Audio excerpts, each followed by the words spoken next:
Le Seigneur soit avec vous. Et avec votre esprit. Évangile de Jésus-Christ selon saint Jean. Gloire à toi, Seigneur.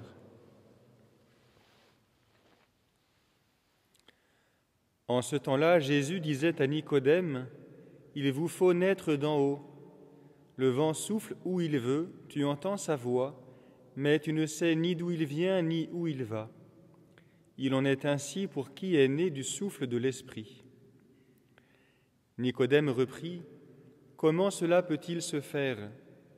Jésus lui répondit, « Tu es un maître qui enseigne Israël, et tu ne connais pas ces choses-là ? Amen, amen, je te le dis, nous parlons de ce que nous savons, nous témoignons de ce que nous avons vu, et vous ne recevez pas notre témoignage.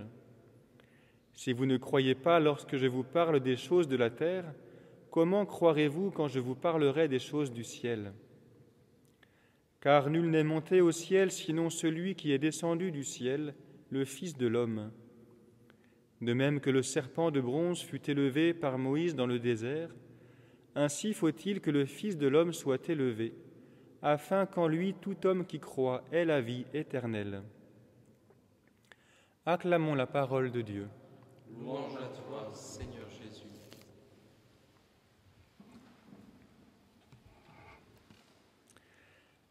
La messe est célébrée ce matin pour Olga Escoffier-Dumas.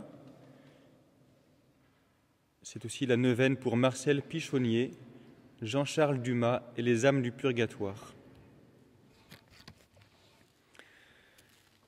Frères et sœurs, nous entrons dans le temps pascal, disons, désormais habituel, après avoir célébré cette octave de Pâques. Pendant l'octave de Pâques, nous avions jour après jour les récits de la résurrection, des apparitions de Jésus ressuscité au tombeau, à Marie-Madeleine, à Pierre, aux disciples, au Cénacle, au bord du lac de Tibériade. Voilà, tous ces récits des apparitions de Jésus ressuscité puisés dans les 4 évangiles. C'était ce que nous avions au programme de l'octave de Pâques.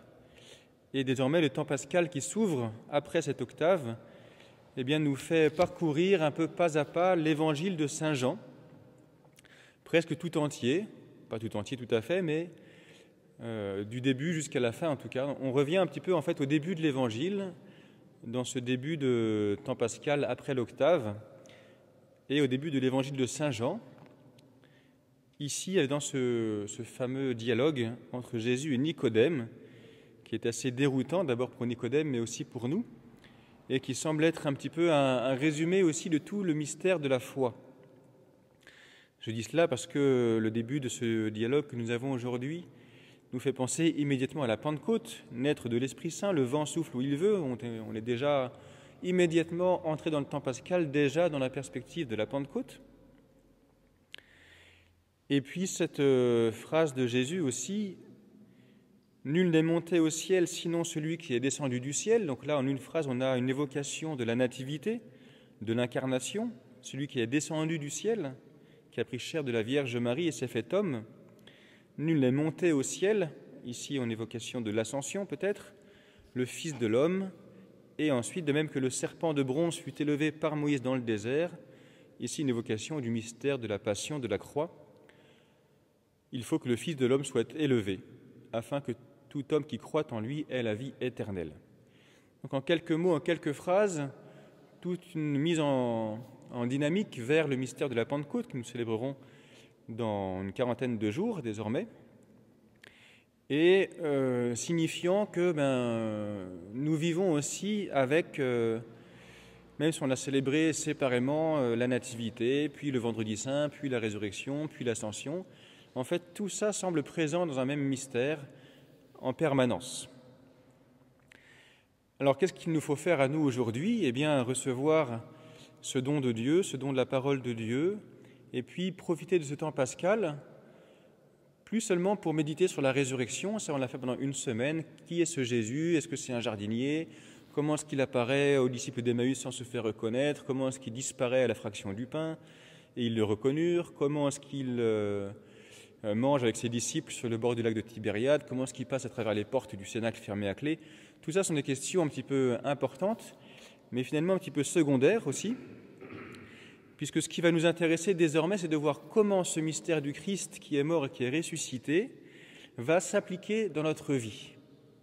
Quels que soient un peu les détails du comment, du pourquoi de la résurrection, comment ça se passe, il s'agit désormais aujourd'hui d'être parmi ceux qui ont vu le Fils de l'homme élevé sur la croix, qui croient en lui pour avoir la vie éternelle. Et ce don de la vie éternelle ne consiste pas seulement à avoir célébré la passion du Christ, sa mort et sa résurrection, puisque l'ayant célébré, nous célébrons l'acquisition de la grâce de Dieu. Dieu a acquis pour nous le salut. Jésus l'a acquis pour nous en mourant sur la croix et en ressuscitant. Mais l'acquisition est une chose, la distribution en est une autre. Que le salut soit acquis par Jésus pour tous les hommes, c'est une chose. Qu'ensuite cette grâce du salut soit appliquée, soit distribuée à tous les hommes, c'en est une autre. Il nous faut désormais recevoir la grâce du salut acquise par Jésus. Et le temps pascal qui nous prépare à la Pentecôte, nous signifie que nous avons désormais à vivre du ressuscité, à vivre de l'Esprit Saint, à renaître effectivement de l'eau et de l'Esprit, à renaître de l'Esprit de Dieu, renaître d'en haut. Et ça, c'est une chose qui se fait par l'association de notre cœur, de notre vie, au mystère de Jésus tout entier, qui est descendu du ciel, qui est monté au ciel, qui est mort, qui est ressuscité, etc. Et qui donne la vie éternelle à tout homme qui croit en lui. Frères et sœurs, en ce tout début encore du temps pascal, où l'évangile de Jean va nous accompagner, essayons de recevoir l'évangile pour que s'applique dans chacune de nos vies le mystère pascal, pour que nous renaissions effectivement du souffle de l'Esprit. Amen.